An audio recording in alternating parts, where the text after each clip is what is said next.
আসসালামু আলাইকুম। সবাই কেমন আছেন? আশা করি সকলেই ভালো আছেন। রাত 10টার পর সবাই খাওয়া দাওয়ার পরে মায় বলল আমার অনেক ফুচকা খেতে মন চাচ্ছে। তখন আর কি করব, মার 2 দিন ধরে শরীর ভালো না। বলছি তাই তুমি অসুস্থ মানুষ, তুমি বানিয়ে খাবে, তারও আমি বানিয়ে দিচ্ছি। তখন আমি এই রাত 12টা বাজে 10টা বাজে ঘুমানো থেকে উঠে আবার 12টা বাজে লাগলাম ফুচকা ভাজতে। তেল দিয়ে ফুচকাটা ভাজতে, ফুচকা কার না ভালো না লাগে। ফুচকা বাঙালি বলতে গিয়ে সব ইন্ডিয়া, লন্ডন সবখানে সবারই ফুচকা পছন্দ। কেউ নাই যে ফুচকা পছন্দ না, যে আপনারও পছন্দ। এটা ফুচকা কে না খায়? ফুচকা তো অনেকেরই অনেক পছন্দ, অনেকের পছন্দ না। তো ফুচকা মায় অনেক অসুস্থ ছিল, যে বলা যে মা বাবা আশা করছে, খেতে মন চাইছে, যে কয়দিন করে বলছে খাবো খাবো, আর খাওয়া হয়নি। সে নিজেও বানাতে পারেনি। তাই আমি ভাবছি যে আজকে আমি বানিয়ে খাওয়াই, দেখি কীরকমের লাগে। তো ফুচকাটা আমার ভাজা হয়ে গেছে, দেখেন বড় বড় করে ফুলে গেছে। এবার থালে কয়টা নিয়েছিলাম, মা একা মানুষ খাবে, ঘরে আমরা 2জন ছাড়া আর কেউই নেই, তাহলে এতগুলো ফুচকা ভেজে কী হবে। তার জন্য এই 4-5টা ফুচকা ভাজতেছি, যে মায়ের একলা খাবে বা আমি খাবো নে।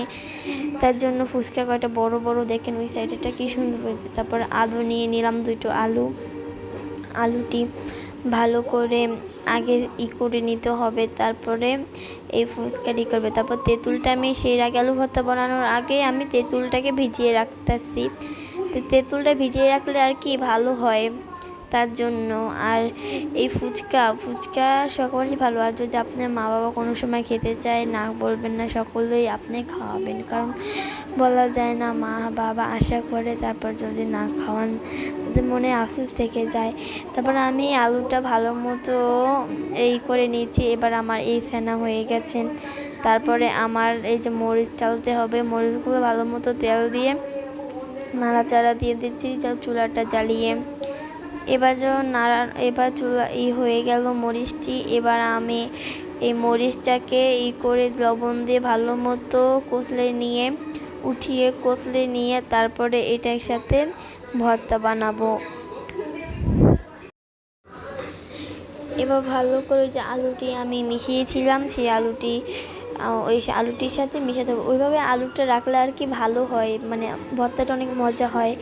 তারপরে এভাবে একটুখানি লবণ দিয়ে দিলাম সামান্য, তারপরে পেস্ট দিয়ে দেবো, পেস্ট দিয়ে ভালো করে মাখাবো। তারপরে এই যে আমি আগে ছেনে রেখেছিলাম সেগুলোর সাথে মিশিয়ে দিয়ে দেব।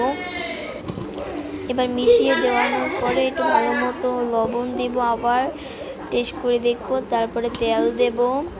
এগুলো দিয়ে ভালো মতো জানি আনাম না থাকে, একেবারে নরম করে ফেলবো, দেখবো কেমন হয়। এবার আমার ভালো মতো হয়ে গেছে। তারপরে আমি তেল দেব। আর বোম্বাই মরিচ আমাদের ঘরে ছিল, মানে ফুচকা যদি ঝাল না হয় সেটা তো মজা লাগে, তাই আমাদের ঘরে বোম্বাই ছিল। মায়ের বোম্বাই ওই আচার ছিল, তারপরে তেঁতুলের আচার, ওগুলো মিশিয়ে তেল দিয়ে তারপর বোম্বাই আচারটা বানিয়েছিল। অনেকগুলো গাছে ধরেছিল বোম্বাই, সেগুলো দিয়ে দিলে একটু ঝাল হলে মজা লাগে।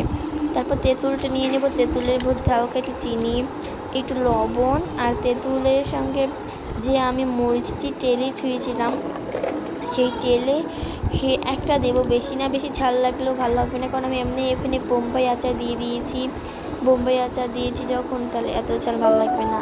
তারপরে আমি একটু সামান্য মরিচ দেবো, তারপরে আমার যে টক দই হয়ে যাবে। এবার আমি ফুচকাটি ভালো মতো করবো, তারপর ফাটিয়ে তার ভেতর আলু ভর্তা দিতে হবে। এই যে আলু ভর্তাগুলো দিয়ে দিয়েছি। এবার আলু ভর্তাটি দেওয়ার পরে এই যে আমার টক দইয়ের জন্য আমি একটা আলাদা কাপ নিয়ে নিয়েছি। এই কাপটা তো অনেক বড়, তার জন্য একটা কাপ নিয়েছি। তারপর একটা চামচ নিয়ে নিয়েছি। এই যে আমাদের ফুচকাটি কেমন হয়েছে, ভালো লাগলে একটা লাইক কমেন্ট শেয়ার করবেন, সাবস্ক্রাইব করে রাখবেন আমার পেজটাকে।